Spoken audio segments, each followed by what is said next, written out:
आओ अब सत्संग में चलते हैं। एक मित्र ने पूछा है, बाबा क्या अंतर प्रेरणा और इंट्यूशन एक ही चीज़ है?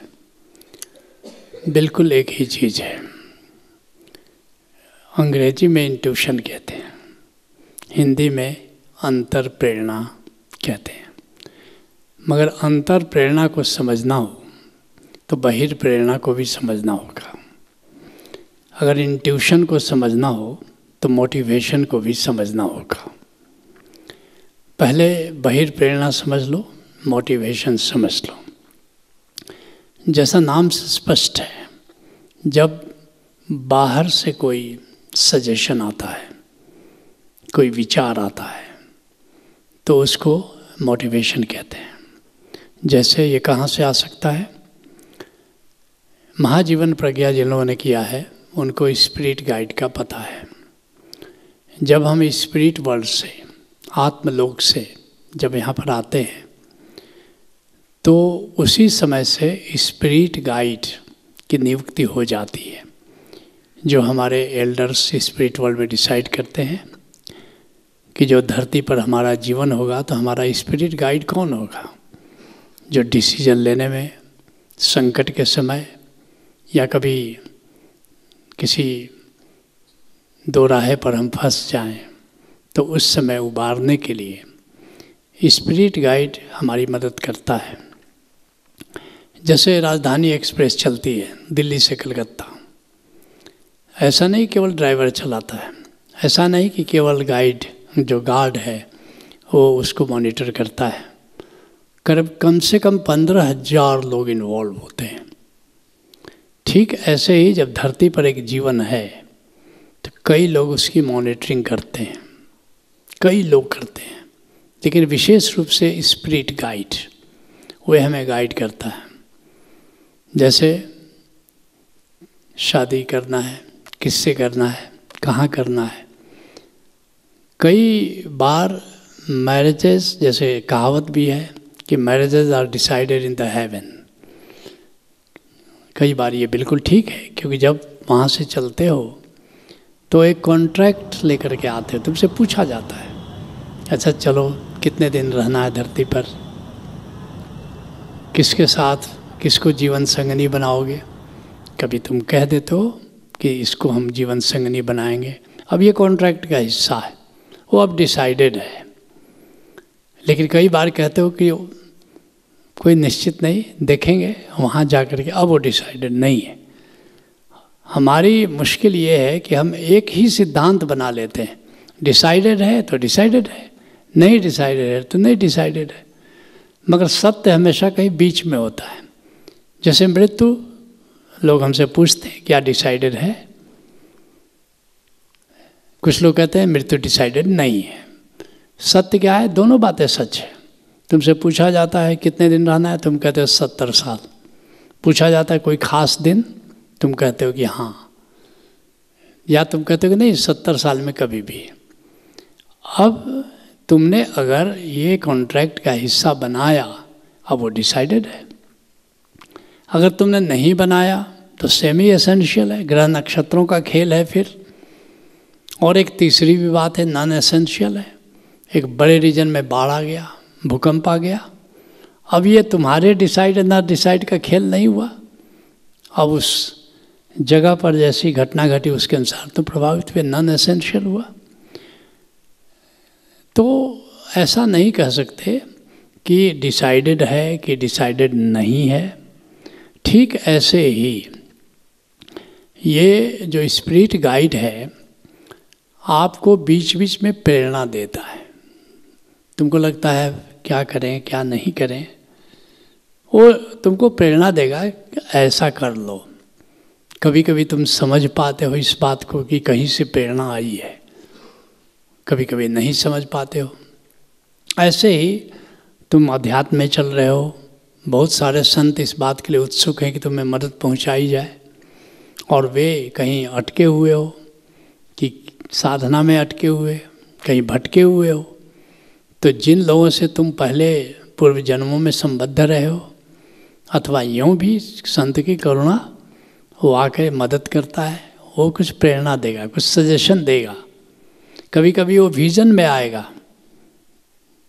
विजन जैसे सपना देखते हो, ब्लैक एंड वाइट में देखते हो, लेकिन कभी कभी कलर देखोगे, अर्थात तुमने विजन देखा और आ करके वो दिखाई भी देता है और तुमको बता भी रहा है कभी क्या करना है।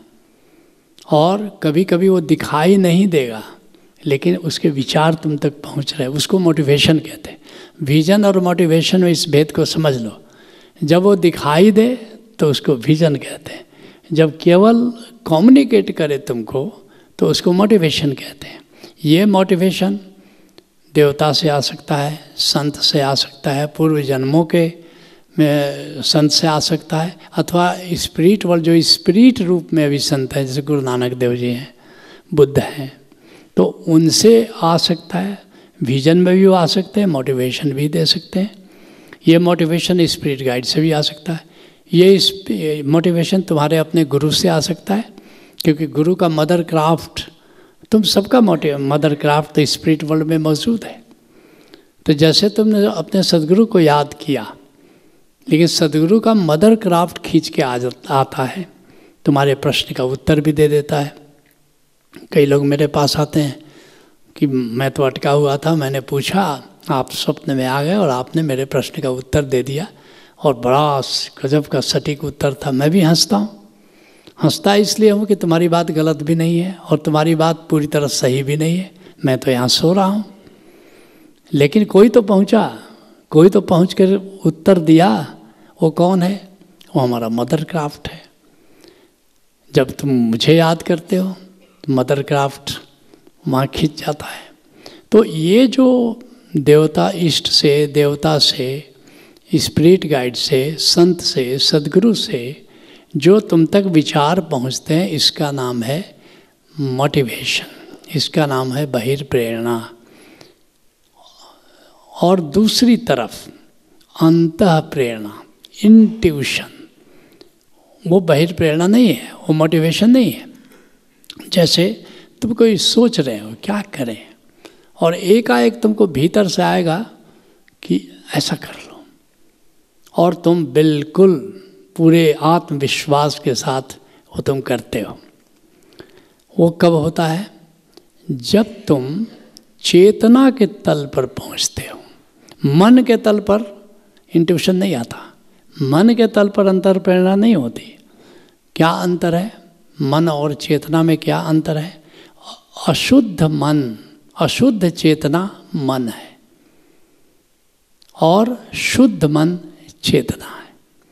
अर्थात कंडीशनड चेतना मन है और अनकंडीशनड मन चेतना है। कंडीशनिंग क्या हो जाती है? जैसे तुमको सिखाया गया कि ममेरी बहन से प्रेम या शादी नहीं की जा सकती, अब ये कंडीशनिंग है। उत्तर भारत में हो तो, अब दक्षिण भारतीय में हो, अगर दक्षिण भारतीय हो तो वहाँ कंडीशनिंग क्या है कि ममेरी बहन से शादी करना फर्स्ट चॉइस है। अगर हिंदू कंडीशनिंग हुई है तो चचेरी बहन से प्रेम या शादी की तुम सोच ही नहीं सकते। अगर मुस्लिम परिवार में जन्म हुआ है तो तुम्हारी कंडीशनिंग क्या है? तुम्हारी कंडीशनिंग है कि बिल्कुल फर्स्ट प्रेफरेंस होना चाहिए। अगर तुम भारत में पैदा हुए हो तो शादी के लिए, कुंवारी लड़की के लिए तुम शादी करना चाहोगे, ये तुम्हारी फर्स्ट प्रेफरेंस है। अगर नाइजीरिया में पैदा हुए हो तो जब तक 3-4 बार तलाक का अनुभव न हो जाए तो बिल्कुल कोई अनुभव नहीं है, कुंवारी लड़कियों की शादी नहीं होती है, उनकी अपनी कंडीशनिंग। अब इस कंडीशनड चेतना से जो तुम विचार कर रहे हो उसमें हमेशा द्वैत होगा और वो अंतर प्रेरणा वाली चीज़ नहीं है।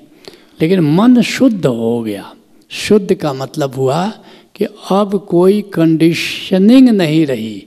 उस स्थिति में तुम पहुंच गए जहां अब कोई कंडीशनिंग नहीं है।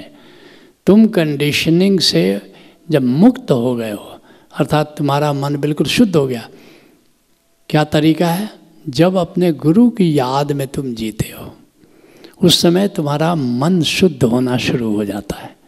इसलिए राधा स्वामी मत के प्रवर्तक शिवदयाल सिंह महाराज कहते हैं, मोटे बंधन जगत के गुरु भक्ति से काट, और झीने बंधन चित्त के कटे नाम प्रताप। ये जो मोटा बंधन है, कंडीशनिंग का जो बंधन है, जैसे ही सदगुरु से तुम जुड़ते हो कंडीशनिंग से मुक्त हो जाते हो। इसलिए कभी कभी तुमको ऐसा भी लगता है कि जब गुरु जी की याद कर रहे थे उसमें भीतर से आया कि ऐसा कर लो, उसमें मोटिवेशन नहीं आया था, गुरु जी ने मोटिवेट नहीं किया तुमको। तुम्हारा क्या हुआ? तुम्हारा मन शुद्ध हो गया, तुम चेतना के तल पहुंच गए और वहाँ से तुमको आया अंतः प्रेरणा आ गई। तुम्हें कभी कभी लग सकता है कि अरे उन्हीं क्षणों में मुझे गुरु जी से ऐसा उत्तर आया, लेकिन वास्तव में वो मोटिवेशन नहीं था। वास्तव में तुम्हारा अंतः प्रेरणा, वो जो तुम्हारी चेतना से वह उत्तर आया, जिसको हम अंतः प्रेरणा कह सकते हैं। निश्चित रूप से दोनों ही मूल्यवान है। अंतः प्रेरणा से जो उत्तर आता है वह भी मूल्यवान है, जो बहिर प्रेरणा से आता है वह भी मूल्यवान है। इसलिए ओशो कृष्ण मेरी दृष्टि प्रवचनमाला में बोलते हुए कहते हैं कि ऐसा कोई कृष्ण नहीं है जिसके भीतर 24 घंटे कृष्ण तो बोलता है, और ऐसा दुर्भाग्यशाली कोई व्यक्ति नहीं है कि 24 घंटे में कम से कम एक बार उसके मुख से कृष्णत्व न बोले। लेकिन वह कृष्णत्व कब बोलता है? जब तुम चेतना के तल पर जीते हो तो तुम्हारे मुख से कृष्णत्व बोलता है। जब मन के तल पर तुम जीते हो तो तुम्हारे मन से, तुम्हारे मन के तल पर कंसत्व बोलता है। तो इसलिए बड़ी बात है। इसलिए ये जो पुराने ज़माने के संतों ने जो सदगुरु को इतना मूल्य दिया, कभी कभी मैं भी हैरान होता था कि ठीक है अहोभाव, ठीक है सदगुरु ने कुछ बताया है, हम उनके प्रति अहोभाव, लेकिन हमेशा ये गुरु की याद, इसकी ज़रूरत क्या है? क्योंकि मेरा चित्त भी वैज्ञानिक है, मैं जल्दी से स्वीकार नहीं करता कि जिसमें कोई रेशनैलिटी नहीं हो। लेकिन जब से मुझे पता चला कि अरे ये तो गजब की बात है, ये तो एक टेक्निक है कि गुरु की याद में जियो तो तुम चेतना के तल पर जीना शुरू कर देते हो, और फिर मन में गहरी शांति बनी रहती है, उथल पुथल नहीं है, उत्तेजना नहीं है। तो कितनी बड़ी उपलब्धि है सदगुरु से जुड़ करके जीना और चेतना के तल पर जीना, करीब करीब सिनोनिम्स है, करीब करीब सिनोनिम्स है। तो निश्चित अंतः प्रेरणा भी मूल्यवान है, बहिर प्रेरणा भी मूल्यवान है, लेकिन दोनों के तल अलग अलग हैं। Let's go.